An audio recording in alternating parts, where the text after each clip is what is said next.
Hello, today we're going to be covering the exposure analysis report. This is a brand new report that we've created. If you are familiar with Rincon Cloud, anything that our sister BST Decra site has used or used in the past, this should be pretty familiar to you. What you're able to do is kind of group some exposure data and be able to get a lot more data from this. It is pretty close to our exposure stats report. So you'll notice when we go in here, I'm going to select view on exposure analysis. You'll notice when we go in here, it is going to have kind of a lot of similar information, but it gives us a little more grouping, and it allows you as the client to really take a look and specify some different fields. So I'm going to go back to 2019, where I know we have quite a bit of data. We'll go July 2019 to July 2020. You can see what kind of data we have here. For this report, and I am running quite a bit, again, kind of like the ad hoc report, keep in mind that it may take a long time to load. Loading times could be slow. This is just because of how much data this report pulls. So you'll notice we have to choose our date range. Next, we start with our first grouping, and this just chooses, and you'll kind of see if this is brand new to you. What we look at is kind of different areas, different things. So if I want to just start out really vanilla and go exposure categories and then exposure name, I'm going to hit search for exposure name. Here we have broken down by your categories of the data. So this is where it's different from our exposure stats, that you're not able to get the exposure columns and see kind of the stats for each of those. These are pretty similar to each of ours here, just because it looks like each one was kind of filled out almost the same. You'll notice and we can group these down. Let me take these down just a little bit while we're just looking at the categories. So you'll notice observed sheets are kind of the same for each, but our number marked, safe, at risk obviously all change. So what it means by number observed is the number of people that were observed. So obviously it's going to be possibly more than the number of sheets or observations you enter. So we have 42 observations, 44 people were observed. Our percentage of sheets here is 100%. So that just means that they're all in the system. Our number marked here is the number of times that this category was marked. The number marked is a lot better for just your exposures, because obviously for the category, it may get skipped over. Some of them may not have data within there.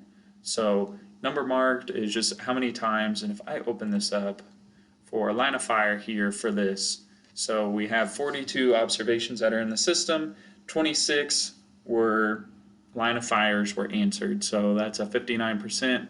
Obviously a little over half. If we look down here, we have a little under half of 18, 19, 14, and 12. Our safes, we have 105 safes within our body position.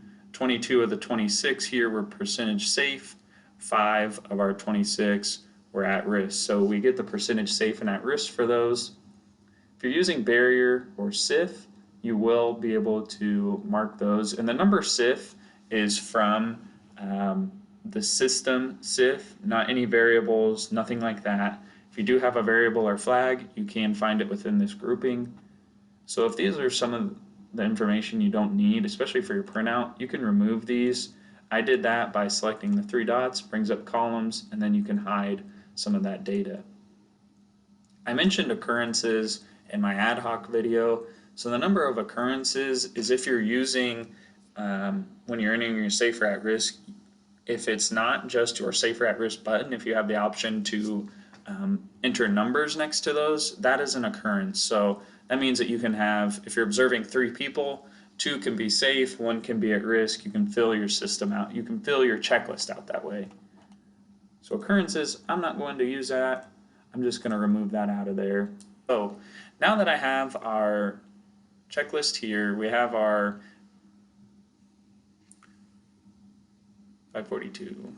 So now that we have our report ran here, you can see it brings a lot of really good data.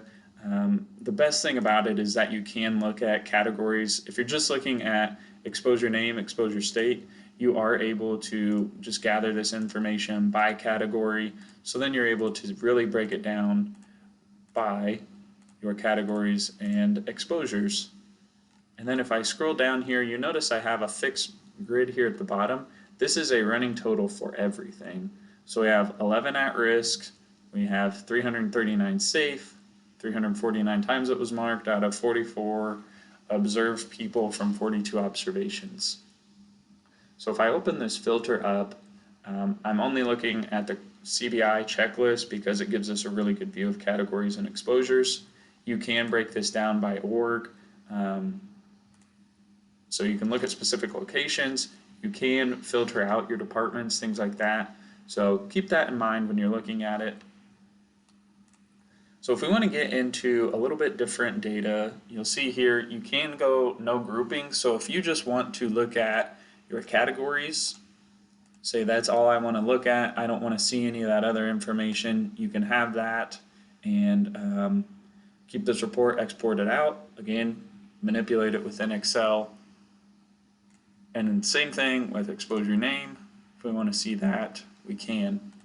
The cool thing that we get into is we have our flags and variables here. So we're able to pull any flag or variable that we would like, and we can run kind of the same report for it. So we can see those selections within, see the number of safes with each, the number at risk. So if we want to look at weather condition, let me remove our checklist here just because I'm maybe unsure of where this could be. So let me put the system update here. So now we have our weather condition. In here we have none, and then we can look at cloudy and rainy. So we are able to see from when it was cloudy, we had 5 safes, no at risk, but when it was rainy, we did have an at risk. So this is where we are able to really group down and see by those different flags and variables that you have, you can see those at risk. So with weather condition, we know that it's going to be slick when it's rainy. We had an at risk from that. So you're able to kind of narrow down what you're looking at from those views. Here next, we have observation section. You'll notice that it kind of switches out. So we can look by any coaches. You can run these by number observed. We can look at department. So if I want to see observation department, and I know we can look at, say, our exposure name. We want to break it down by our department and then see our exposures based on each department. This is going to pull a lot of data just because I don't have any filters within. So let's see what we get here. Top one, of course, is none. Let me scroll down here just to see, pull so much data with this. And this is kind of where you see that depending on what we have, I am going to, let me filter this again by our critical behavior inventory sheet. So I know that there was some data within. So top one, we don't have any, when it's blank, there's just no department. So next we can see administration. We're able to see our stats for these. So we get the whole stat just for our department here. So we can see 179 times that these were marked out of 14 sheets and 15 people observed. We get 177 safe, 2 at risk from that. We can see our different departments here. Just as I kind of scroll back, we see kind of the numbers for each of those. Follows along with what we had.